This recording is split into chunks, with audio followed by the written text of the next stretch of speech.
In this video we're going to look at how to divide a line into a certain ratio. This follows on from what we've done on midpoints, where when we worked out the midpoint of a line we just average the x-coordinates and average the y-coordinates. So here I want it in the ratio 1 to 2. So what I'm saying here is that, you know, if this distance is a certain length, I want this bit to be twice that length, and I want to find the coordinates of this point here, so it's in the ratio of 1 to 2. Now, as with midpoints, the ratio, it's going to split it in the x and the y directions in the ratio of 1 to 2. So we could reduce this to a simpler problem by just looking at the x and the y direction. So in the x direction, we're going from 1 to 4. So what this reduces to is to finding a number which splits, you know, this in the ratio of 1 to 2.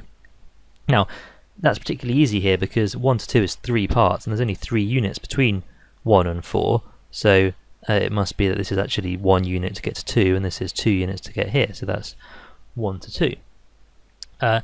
So the x-coordinate of this point must be 2. Now, if we didn't spot this, we could also do this. So if I want a ratio of 1 to 2, notice that if I say I did 2 times 1 plus 1 times 4 and then divide it by 3, I get 2 plus 6 divided by 3, which is 2. And now what I've done here is I've taken the 2 from this ratio here and the 1 from this ratio here and multiplied by the 2 points we're going between, 1 and 4. So this 1 and this 4. Perhaps it's easier with colours. So I've got 2 lots of this number and 1 lot of this number. Notice it's not the one it's next to, it's the other way around, because I want it to be closer to 1. So I'm kind of working out a weighted average of 1 and 4 in these weightings, 1 and 2. So I'm doing 2 lots of 1 and 1 lot of 4, so it's going to be essentially twice as close to 1 as it is to 4, and that gives us 2 here. Okay, and I could do the same in the y direction. In the y direction, we're going from 6 to 15, and again I want it twice as close to 6 as it is to 15. So I could say 2 lots of 6 plus 1 lot of 15, all divided by 3. And when the 3, by the way, in case it's not clear, is 1 plus 2. Okay, so that 3 is because the total number of units in the ratio was 3. So I'm really doing a weighted average. So this is 12 plus 15, which is 27, over 3, which is 9, so the other coordinate is 9. And you'd been able to work that out anyway, because 6 to 15 is 9, so to split that in 3, it's just 3 and 6, you know, it'll be 3 here and 6 here, and that will give that ratio.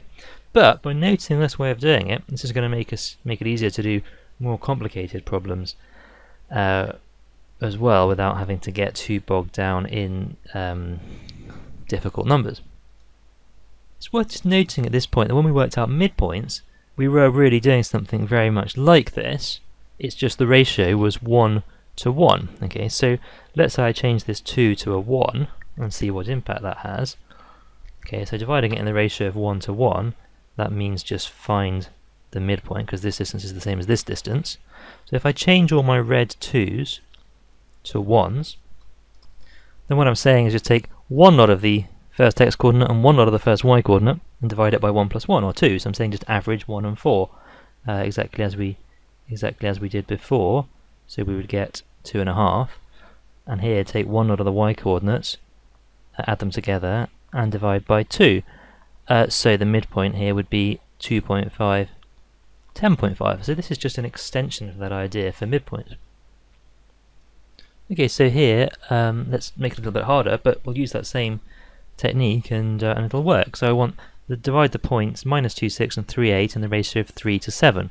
So I'm going to say I want it to be this here to be 3 and this to be 7. Okay, so I want it to be closer to minus 2, 6 than to 3, 8.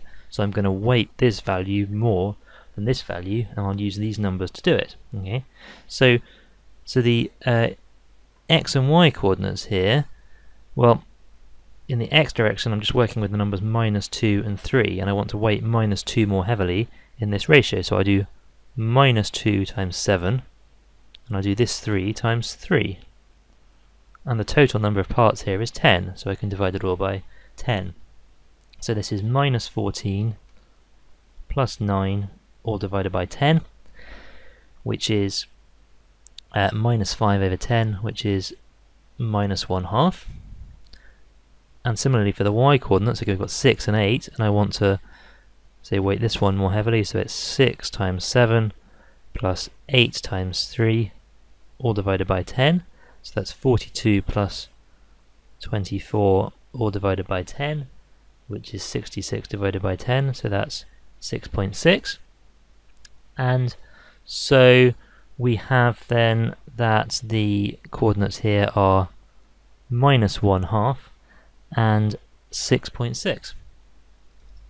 So again, a good example here of how thinking abstractly in one dimension then allows us to extend that logic to much harder problems and to deal with them very quickly. So look back to the first part if that's unclear. This is quite a tricky idea, but again a very useful one. And if you've done lines and things in 3 or even more dimensions, then this same principle applies, because it just applies to each dimension. So you could do this with a third coordinate if you've got a 3-dimensional line in exactly the same way.